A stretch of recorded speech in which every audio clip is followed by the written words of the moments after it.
बात करेंगे संस्कृत साहित्य के प्रमुख कवि, महाकवि और उनके रचना परिचय रिलेटेड जितने भी प्रश्न आते हैं उनको आज हम यहाँ से देखने वाले हैं।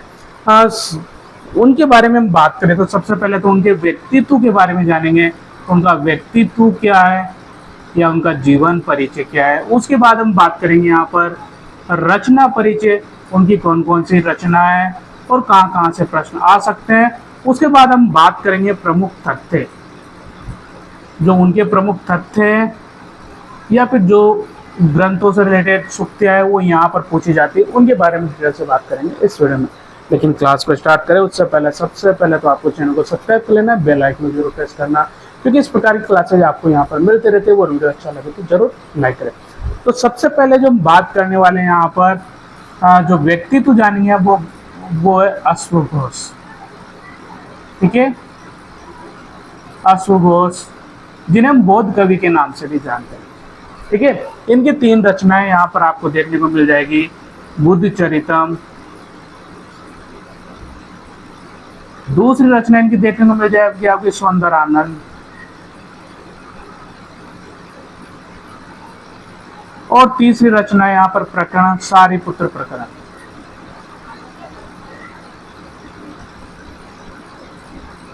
ये जो है ये आपको 28 अंकों के साथ मिलेगी। 28 अंक यहाँ पर सर्ग यहाँ पर मिलेंगे, यहाँ पर आपको 18 सर्ग मिलेंगे और यहाँ पर 9 अंक के साथ ये आपको एक प्रकरण मिलेगा इनका, यानी बुद्ध का अश्वघोष द्वारा रचित 3 रचनाएं जिनको हम यहाँ पर पढ़ते हैं। प्रश्न यहीं से पूछा जाता है, ज्यादातर जो प्रश्न पूछा जाता है वो बुद्धचरितम और सौंदरानंद दोनों से पूछा जाता है, लेकिन कभी कभी यहाँ पर सारिपुत्र प्रकरण के बारे में भी पूछ लिया जाता है।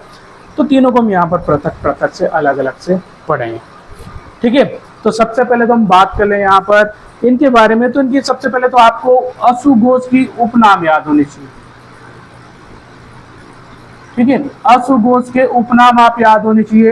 पहला उपनाम तो मैंने आपको बताया, इनको बौद्ध कवि कहते हैं, इनको मातृचेट कहते हैं, इनको पितृचेट भी कहते हैं, इनको भदंत भी कहते हैं, और एक उपाधि इनकी है भिक्षु। एक उपाधि इनकी है भिक्षु। ये प्रमुख उपाधि है जो इनकी यहाँ पर एग्जाम में सीधे सीधे यहाँ से प्रश्न आ सकते हैं। इनके उपनाम के बारे में आपको पता होना चाहिए, ये इनके उपनाम है। ठीक है, बौद्ध कवि, मातृचेट, पितृचेट, बदंत और भिक्षु। के बाद इनके आश्रयदाता के बारे में प्रश्न पूछ लिया जाता है कि इनके आश्रयदाता कौन थे। ठीक है, इनके आश्रयदाता की बात करें तो ये कनिष्क के समकालीन माने जाते हैं, यानी कनिष्क इनके आश्रयदाता थे। ठीक है, और कनिष्क ने यहाँ पर चतुर्बोध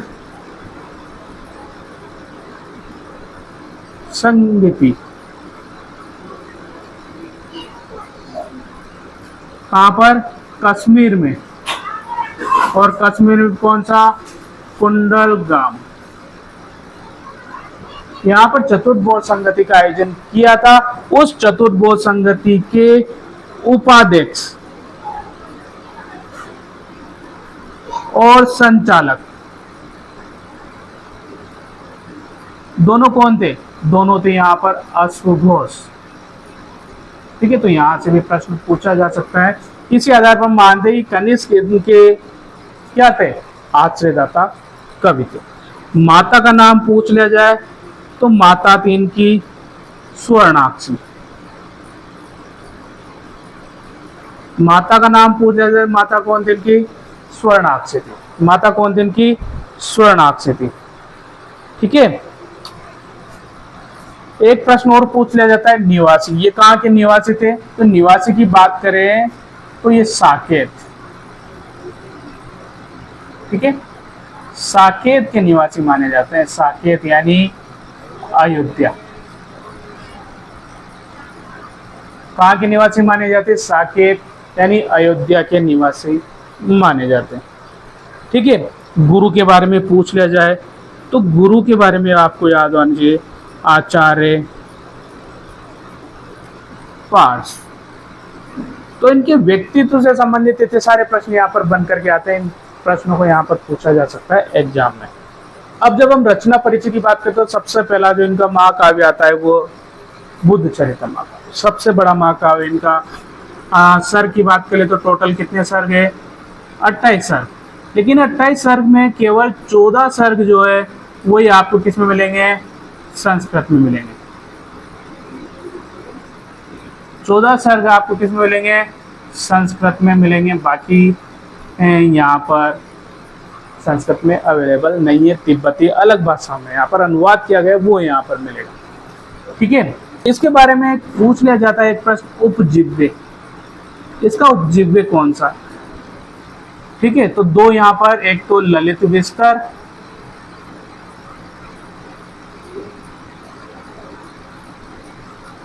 और एक पूछ लिया जाता है वो है जातक माला।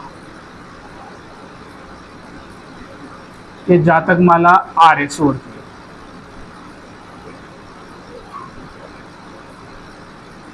ये जातक माला किसकी? आर्य शोर की। दो प्रश्न पूछा जाता है यहाँ पर, एक तो ललित विस्तर, जातक माला इसके क्या है? दोनों इसके उपजीव्य है और इसका अनुवाद किया है चीनी में, चीनी अनुवाद।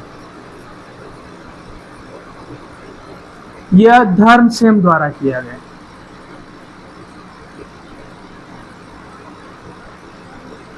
ठीक है, इसका चीनी अनुवाद किसके द्वारा किया है? धर्मसेन द्वारा किया गया है। इसके नायक के बारे में बात करें तो नायक कौन है इनके? इस महाकाव्य के नायक है सिद्धार्थ।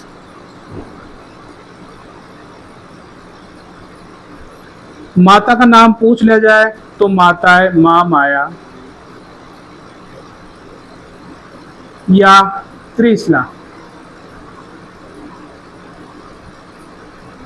पिता का नाम पूछ लिया जाए तो पिता थे सुदोधन।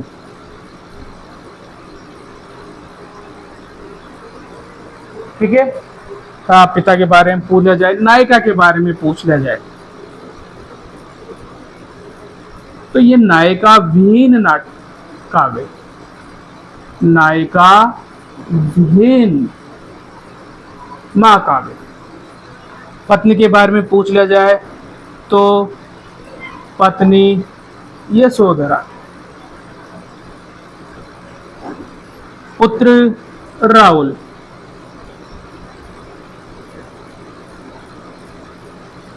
ये वाले प्रश्न यहाँ से पूछे जा सकते हैं। अब यहाँ पर सिद्धार्थ यानी बुद्ध का जन्म कहाँ हुआ है ये भी प्रश्न पूछा जाता है। तो लुम्बिनी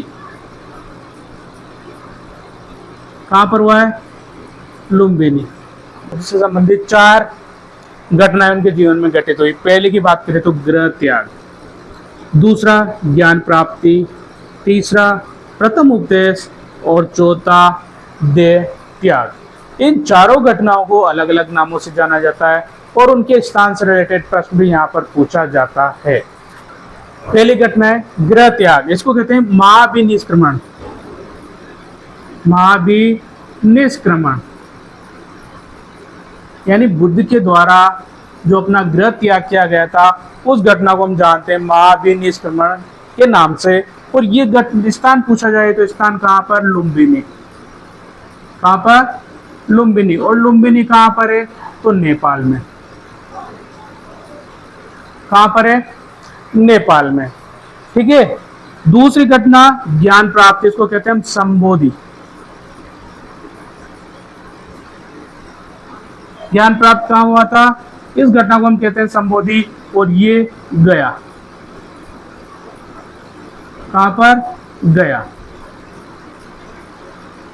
यानी बोध गया में ये इनको ज्ञान प्राप्त हुआ था। और बोध गया कहाँ पर है? तो ये बिहार में। कहाँ पर है? बिहार में। तीसरी प्रथम उपदेश। प्रथम उपदेश, प्रथम उपदेश को हम कहते हैं धर्म चक्र प्रवर्तन। पहला जो उपदेश दिया था इन्होंने कहाँ दिया था? सारनाथ। और सारनाथ कहाँ पर है? यूपी, उत्तर प्रदेश में। ठीक है, और चौथी घटना गृह त्याग, मां परिनिर्वाण।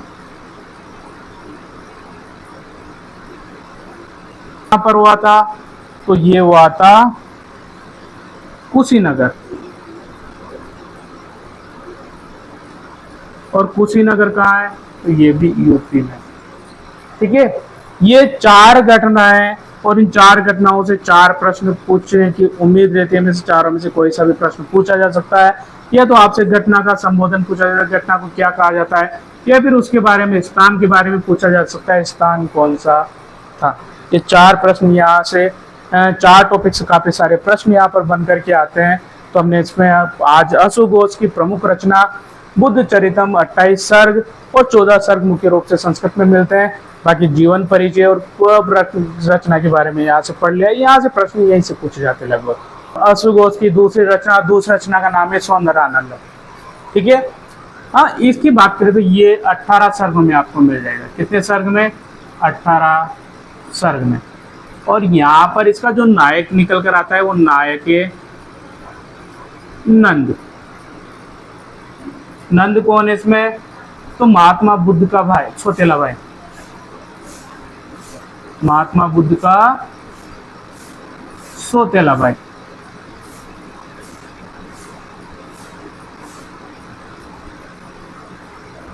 ठीक है, नायिका कौन है इसमें? नायिका भी नहीं, नायिका इसमें सुंदरी है। ठीक है, अब इसमें होता क्या है कि पहले हम रस के बारे में बात कर लेते हैं। तो इसमें आपको शांत रस देखने को मिलेगा इस नाटक में। शांत रस, अशोक घोष के जितने भी काव्य, महाकाव्य, उनमें शांत रस यहाँ पर मिलेगा। इसमें जो ये नंद है, इसका जो अंतर्द्वंद है, उस घटना का, पूरी घटना का वर्णन है। ठीक है, महात्मा बुद्ध इसको उपदेश देते हैं संन्यास का, यानी महात्मा बुद्ध इसको संन्यास लेने का उपदेश देते हैं। उपदेश के बाद नंद का मन बदलता है, लेकिन वो किस में आ सकते हैं? वो अपनी पत्नी सुंदरी में आ सकते हैं। तो उसका जो अंतर्द्वंद चलता है, जो उसके अंदर जो द्वंद्व चलता है, उसी का वर्णन इस पूरे महाकाव्य में किया गया है। ठीक है, उसी का वर्णन यहाँ पर किया गया है। लेकिन अंत में होता क्या है? अंत में नंद क्या कर लेता है? संन्यास ग्रहण कर लेता है। ठीक है, तो इसी घटना का वर्णन बुद्ध चरित्र इस सौंदर्यानंद में किया है अशोक घोष ने। जिह्वे की बात करें तो इसका जो उपजिह्वे हैं, उपजिह्वे ऐतिहासिक है, यानी ऐतिहासिक घटना पर आधारित ये यहाँ पर मिल जाएगा। और अशोक घोष की जो तीसरी रचना है सारिपुत्र प्रकरण। तो सबसे पहला प्रश्न आता है यहाँ पर कि सारिपुत्र प्रकरण किस विधा का रूपक है? ठीक है, तो ये प्रकरण रूप विधा है। कौन सी विधा का रूपक है? प्रकरण विधा। अंक की बात कर ले, कितने अंक है? तो यहाँ पर 9 अंक आपको देखने को मिलेंगे। इसमें 9 अंक आपको मिलेंगे, याद रखना। 9 अंक पूछा जा सकता है। सारिपुत्र प्रकरण में कितने अंक है? तो 9 अंक है। नायिका के बारे में पूछा जाए तो ये भी नायिका विहीन है। ठीक है, नायिका विहीन, केवल एक ही रचना में आपको नायिका मिलेगी सौंदर्यानंद में, बाकी दोनों में आपको नायिका विहीन मिलेंगे। अंगिरस के बारे में बात करें, अंगिरस कौन सा है? तो अंगिरस, इसमें भी शांत रस आपको देखने को मिलेगा। अंगिरस कौन सा है? शांत रस यहाँ पर है। आपसे पूछा जाए इसका नायक, नायक कौन है इसका? तो सारिपुत्र। कौन है? सारिपुत्र। अब सारिपुत्र कौन है? तो ये बुद्ध का शिष्य। बुद्ध का कौन है? शिष्य। ठीक है, उपजीव्य पूछा जाए तो उपजीव्य इसका भी ऐतिहासिक है, ऐतिहासिक उपजीव्य। ठीक है, तो ये अशोक घोष की 3 रचनाएं, 3 रचनाओं का परिचय आपने पढ़ा। इन्हीं रचनाओं के इर्द गिर्द प्रश्न पूछे जाते हैं, मिलान करने वाले पूछे जा सकते हैं आपसे। यहाँ पर अंक के संबंधित पूछे जा सकते हैं, सर्ग से संबंधित पूछे जा सकते हैं, या फिर आपको नायक नायिका या फिर आशु घोष के जीवन परिचय उपनाम से संबंधित प्रश्न पूछे जाते हैं, तो इनको थोड़ा सा डिटेल से हम अगली क्लास में पढ़ेंगे।